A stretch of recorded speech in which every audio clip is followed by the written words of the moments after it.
आप सभी का स्वागत है फिर से हमारी एक्सरसाइज 11.4 और क्वेश्चन नंबर हम कर रहे हैं 4। देखिए ये क्वेश्चन को करने से पहले मैं आपको बता दूं, सबसे पहले तो आप सब्सक्राइब कर दीजिए नए नए आए हैं वीडियो में, और लाइक शेयर आप जरूर करते रहिए। अब मैं बताता हूं कि आप जो क्वेश्चन हम करने जा रहे हैं ये बहुत इंपॉर्टेंट क्वेश्चन है, वेरी वेरी इंपॉर्टेंट।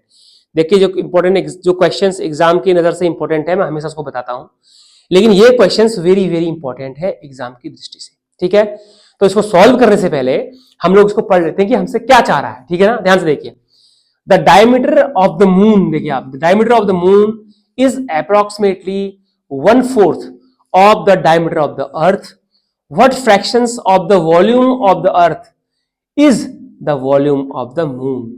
आप समझ गए, उसने हमसे ये कहा है कि सबसे पहले हमसे क्या कहा गया कि जो मून का जो डायमीटर है वो अर्थ के डायमीटर पर डिपेंड है यहां पर, यानी कि मून का diameter 1/4 of the diameter of the earth है। ठीक है, नंबर 1। नंबर 2 क्या है, what fractions of the volume of the earth. तो उसने कहा है कि जो अर्थ का वॉल्यूम है वो मून के वॉल्यूम का कितना है, ये फ्रैक्शन हमें निकालनी। ठीक है, तो आपको समझाने के लिए मैं सबसे पहले आप समझिए इस चीज को, आप ही समझ लीजिए कि इसके मैं 2 पार्ट कर देता हूं। देखिए हल्के से 2 पार्ट मैंने यहां पर करे। इसको मैं अर्थ लिखता हूं, ERTH। देखिए अर्थ की बात हो रही है, यहां पर होगी मून की बातें। ठीक है, तो according to question by ATQ मैं आपको समझाने के लिए लिख रहा हूं।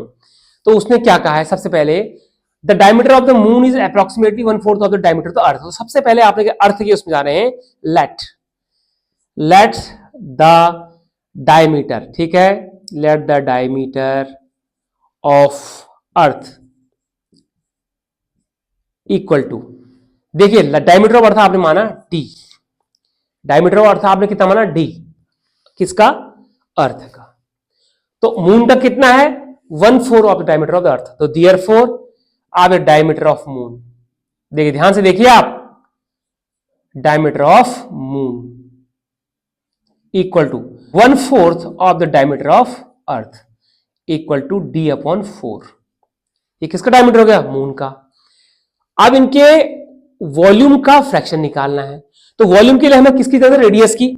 तो therefore radius R equal to, इसका रेडियस हो गया R1, हमें इसे बोलेंगे D/2, और इसका रेडियस हो गया R2, इसको भी बोलो यहां पर ये D/4 है तो आप कंफ्यूजन नहीं करेंगे, इसलिए मैं यहां पर रेडियस फिर से लिखता हूं, radius R equal to D/4 into 2 equal to D/8। ये देखिए इसका रेडियस, मून का रेडियस D/4 आ गया।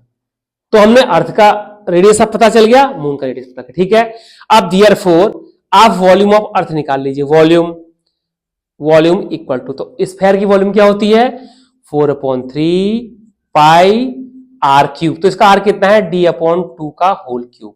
बस इतना ही लिखना है। ठीक है, ये इक्वेशन 1 हो गई।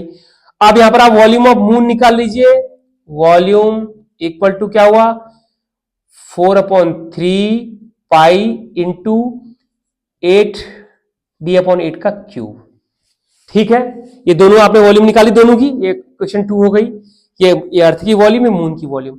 What fractions of the volume of the earth is the volume of the moon. Moon के वॉल्यूम का क्या, तो देयरफॉर वॉल्यूम ऑफ क्या होगा, volume of moon upon what fractions of the volume of earth is the volume of the moon, यानी कि moon की volume से क्या फ्रैक्शन है अर्थ की वॉल्यूम के साथ। तो volume of moon upon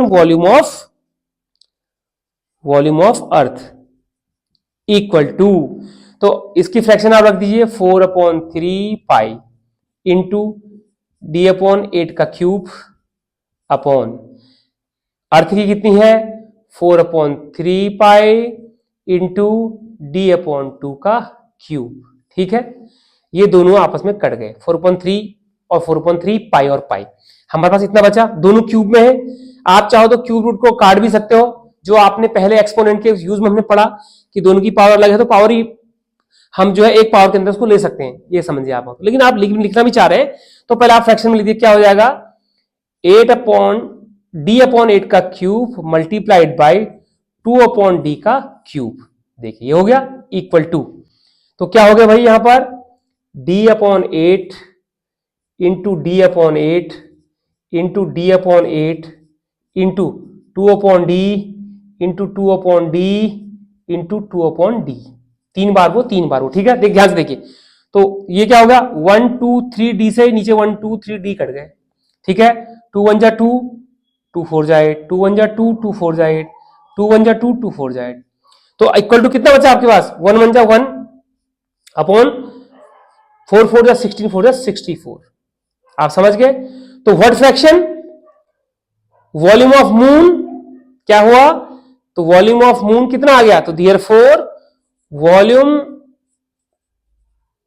of moon upon volume of earth equal to 1/64, ये फ्रैक्शन है। तो इक्वल टू, इसको आप चाहते तो मल्टीप्लाई भी कर सकते क्रॉस में, तो यानी कि आप क्या लिख देंगे, volume of moon equal to क्या हुआ 1/64 इंटू वॉल्यूम ऑफ अर्थ। ये देखिए, ये छोटा सा क्वेश्चन आपको सॉल्व हो गया, आंसर आ गया आपको, आंसर आ गया 1/64 of the volume of the earth, यानी कि मून का वॉल्यूम जो होगा वो अर्थ के वॉल्यूम का 1/64 पार्ट होगा, ठीक है। तो वही व्हाट फ्रैक्शन, ये फ्रैक्शन हमने निकाल दी। तो कितना आसान सा क्वेश्चन था। मेन आपने उसका क्या निकालना है, डायमीटर, इसको सही करना है। और आपको अगर ध्यान होगा तो हमने पिछले जो एक्सरसाइज, जो एरिया वाली एक्सरसाइज थी, उसमें भी एक क्वेश्चन सेम था मून और अर्थ का, तो उस समय उसका एरिया बेस्ड था, एरिया का उनको कंपेयर करना था, ठीक है। और सेम क्वेश्चन यहां है, पर यहां पर हमने वॉल्यूम कंपेयर करनी है। तो ये बहुत वेरी इंपॉर्टेंट क्वेश्चन है। इस वीडियो को आप 1-2 बार देखिए, समझ नहीं आ रहा, वैसे आप पहली बार में समझ जाएंगे, बहुत छोटा सा क्वेश्चन है, ठीक है। तो ये क्वेश्चन नंबर 4 हमने सॉल्व कर लिया है, एक्सरसाइज 11.4 का। आप वीडियो बने रहे, आपने वीडियो देखी, इसके लिए आपका बहुत बहुत धन्यवाद। सब्सक्राइब करना मत भूलिएगा। तो मिलते हैं हमारी नेक्स्ट वीडियो में नेक्स्ट क्वेश्चन के साथ, तब तक के लिए धन्यवाद, अपना ध्यान रखिए।